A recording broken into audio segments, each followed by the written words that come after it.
Fala, galera! Salve, salve, galera! Sejam muito bem-vindos aqui ao canal Raíssa Simplício. Estamos na área com muitas novidades para vocês, hein? Vamos falar sobre a novela Léo Ortiz. Será que, enfim, essa novela vai acabar?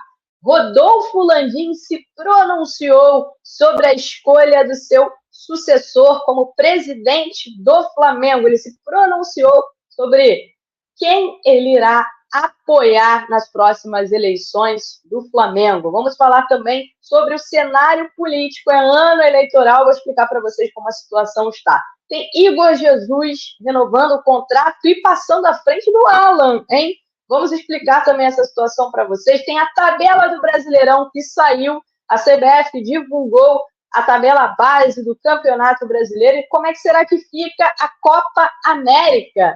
Tudo isso e muito mais a partir de agora aqui no nosso canal. Então, você que está chegando por aí, não esquece de deixar o seu like. O seu like é muito importante aqui para a gente. A gente precisa demais do like de vocês.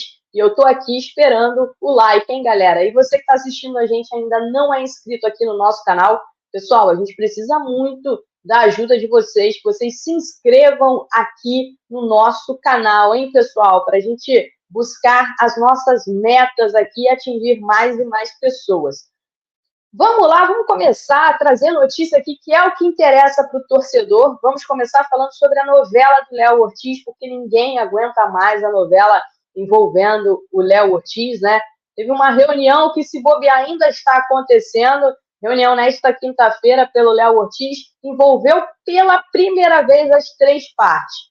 Flamengo, Red Bull Bragantino e o staff do Léo Ortiz. Uma pessoa envolvida na negociação comentou comigo que pela primeira vez o Flamengo foi pessoalmente conversar com o Red Bull Bragantino. Olha só, 3 meses quase de novela e foi a primeira vez que o Flamengo foi lá conversar pessoalmente com o Red Bull Bragantino pelo Léo Ortiz. Essa fonte me disse que esse é um fator importante para tentar destravar o negócio, que pessoalmente é mais fácil desenrolar, né? E essa situação, vocês sabem, tá longa demais essa novela, mas pode ter um desfecho em breve, até porque dia 7 de março também fecha a janela de transferências, né? O meu amigo Eberson, que cobre lá o Red Bull Bragantino, disse que o Red Bull Bragantino quer o pagamento dos 8 milhões de euros à vista, quer receber tudo à vista.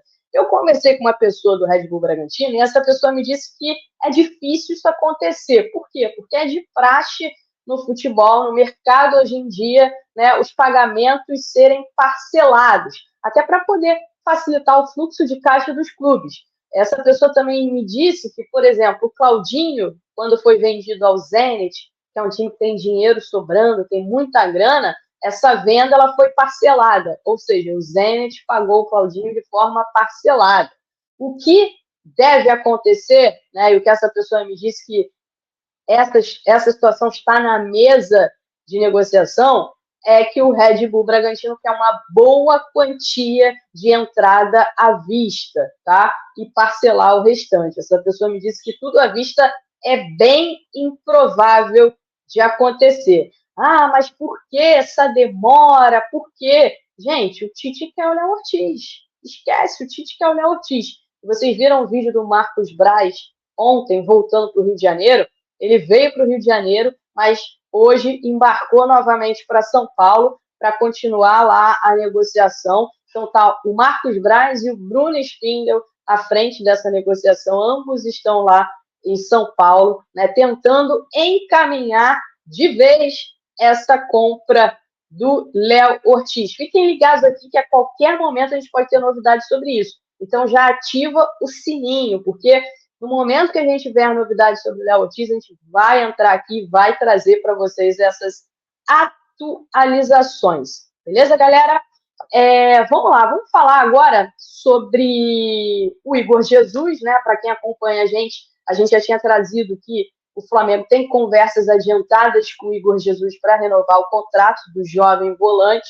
O Flamengo e o staff dele estão bem próximos de um acordo para ele assinar um novo contrato até dezembro de 2027. A ideia do Flamengo é dar uma valorização salarial ao Igor Jesus e também aumentar a multa do Igor Jesus. O Igor que hoje passou à frente do Alan, tá?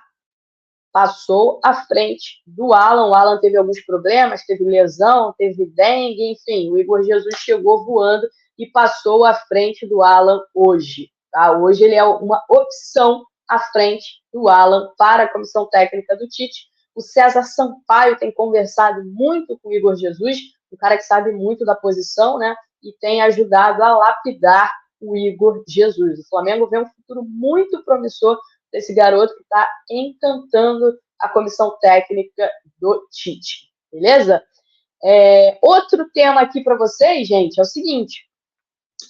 Recentemente, algumas notícias, né, deram conta de que o Rodolfo Landim ia apoiar o Rodrigo Dunche. O Rodrigo Dunche, hoje vice-presidente do Landim, é o nome do Landim para ser o próximo presidente do Flamengo, para participar das eleições, recebendo o apoio do Landim e lutar para ser o próximo presidente do Flamengo. Diante desse cenário, todo esse burburinho, o Landim decidiu soltar um comunicado aos apoiadores dele, aos aliados dele, tá?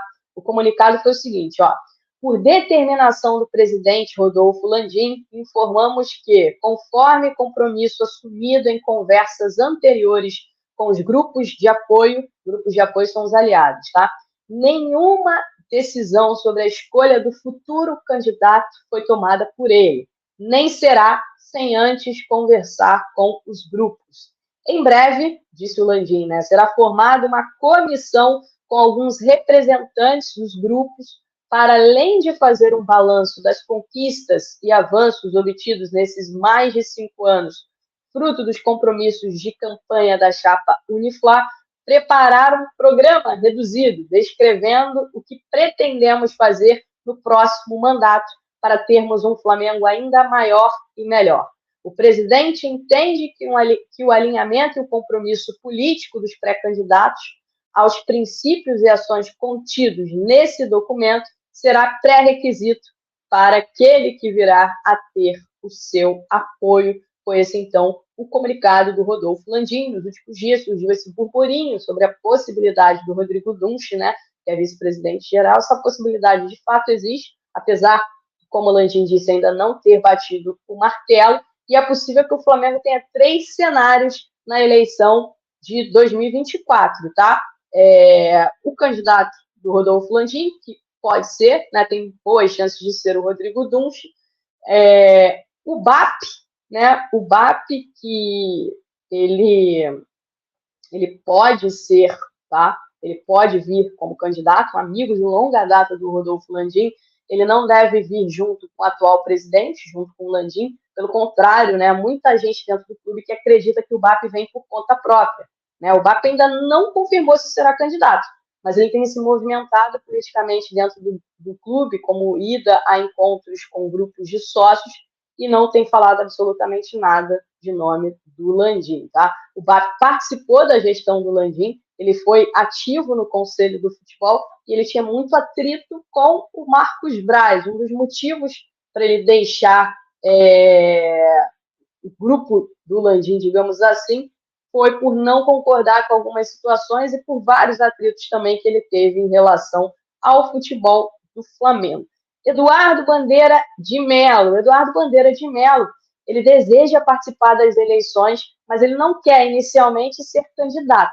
A ideia do Bandeira de Melo é indicar um nome, né? Apoiar um nome. No grupo do Bandeira de Melo, tem mais ou menos 6 nomes que foram apontados como possíveis candidatos.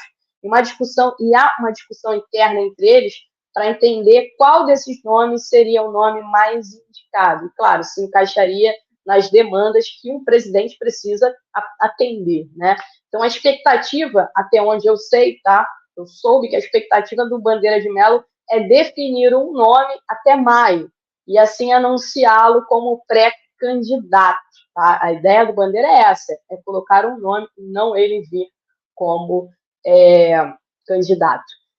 Campeonato Brasileiro, assunto importante, tá? Vamos falar sobre o Campeonato Brasileiro, porque a CBF divulgou a tabela base do Campeonato Brasileiro, e o Flamengo estreia no Campeonato Brasileiro a primeira rodada os dias 14, 15 e 16 de abril, sábado, domingo e segunda, né? Vai ser a primeira rodada do Campeonato Brasileiro. O Flamengo estreia contra o Atlético Goianiense fora de casa. Pega o Atlético Goianiense lá em Goiânia. Na segunda rodada, o Flamengo já pega o São Paulo no Maracanã, hein?